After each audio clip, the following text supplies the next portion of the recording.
오늘 선탑은 경남 김해시입니다. 선탑의 목적은 매출액에 있는 게 아니고 다음날 즉 내일 기사분 혼자서 오다를 수행할 수 있게 하는 게 목적입니다. 천천히 해서 완전히 숙지를 해서 오다를 수행할 수 있게 해드리는 거, 그게 선탑의 목적입니다. 어플을 이제 하나만 쓰는 이유는 선탑을 나가면 어떤 분들은 2개, 3개씩 깔아오신 분도 있어요.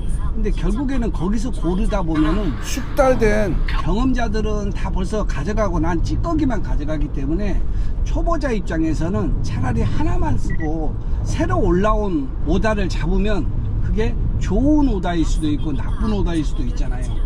근데 기다렸다가 망설이면은 결국에는 언제나 그 후진 오다, 그냥 쉽게 얘기해서 똥오다만 찾게 되는 거예요. 그래서 하나의 어플만 가지고 연습을 하고 나서 그 다음에 하나를 또 추가시키고 이런 식으로 하셔야 맞을 거예요. 그거를 어떤 분들은 한 일주일 정도면은 가능하신 분도 있고 아니면 더 오래 해야 되는 분도 있고 그렇게 조금씩 다르더라고요. 이번에 지금 첫 콜로 잡은 오다는 경남 창원에서 대전 유성구 가는 오다입니다. 근데 오다가 나올 때 지금 생년월이라고 그 다음에 집 주소를 찍어달라고 그런 거 보니까 여기가 아마 방사한 업체인 것 같습니다.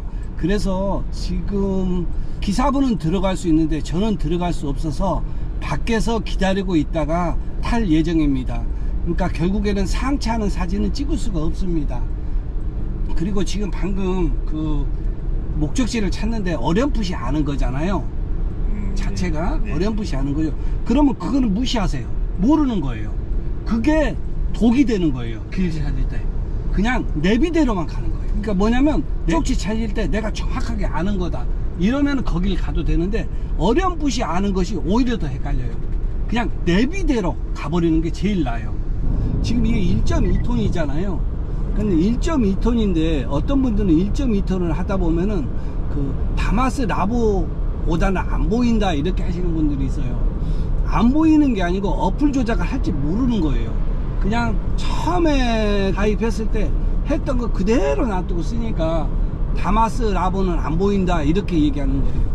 그 상황에 따라서 다르게 다마스 라보도 잡아낼 줄 알아야 돼요.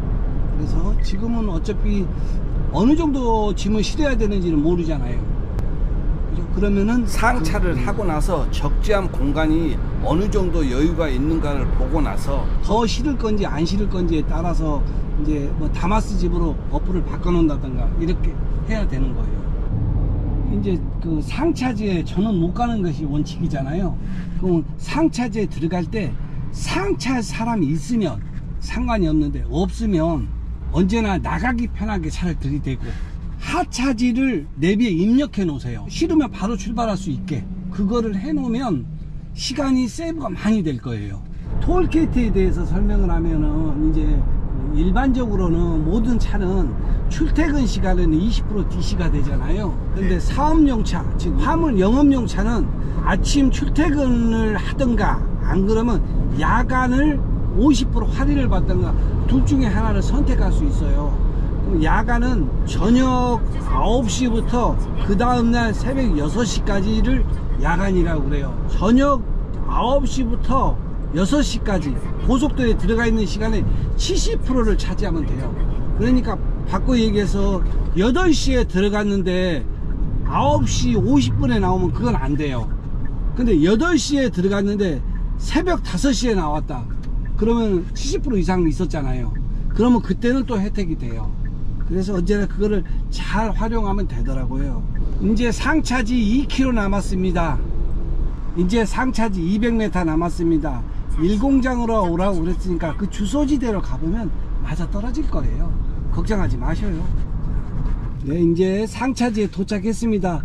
상차지에 도착했는데 한 사람만 들어갈 수 있다고 해서 저는 내려야 할 것 같습니다.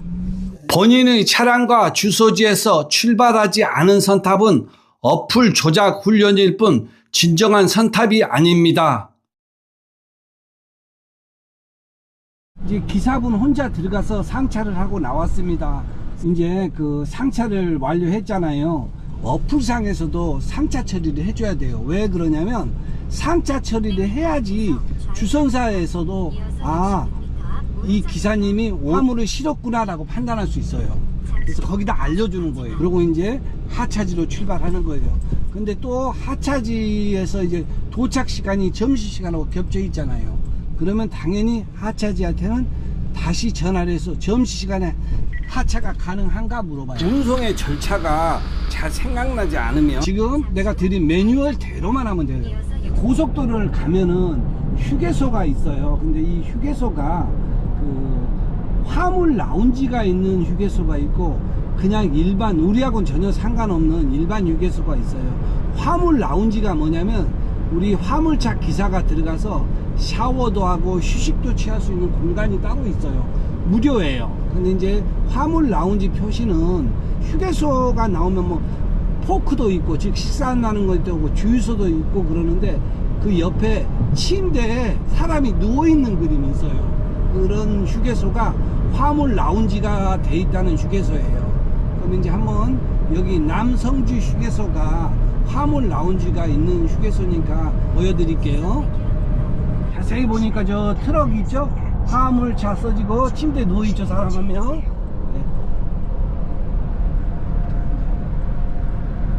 남성주 참외 휴게소로 들어가고 있습니다. 자, 화물 라운지가 이제 보이죠? 자, 이제 한번 들어가 보자고요. 화물 라운지에 왔습니다. 이렇게 해보셔요. 네, 이렇게 되면 열렸죠? 그럼 이제 가면 돼요. 들어가 보셔요. 이제 남성주 참외 휴게소에서 화물 라운지가 어떻게 생겼나 확인하고 또 어떻게 들어가는가 확인해보고 그러고 이제 갑니다. 이게 고속도로에서 이제 80km인데도 있고 100km인데도 있고 고속도로 제한속도가 110km도 있고 그러면은 언제나 과태료가 나오는 거 위반되는 거는 10%를 접어주는 거예요. 그럼 10%를 접어주면 예를 들어서 100km 고속도로다 그러면 110km를 넘어가면 위반이 되는 거예요. 근데 111km가 됐다 그러면은 1km를 위반한 게 아니고 11km를 위반한 걸로 계산해요.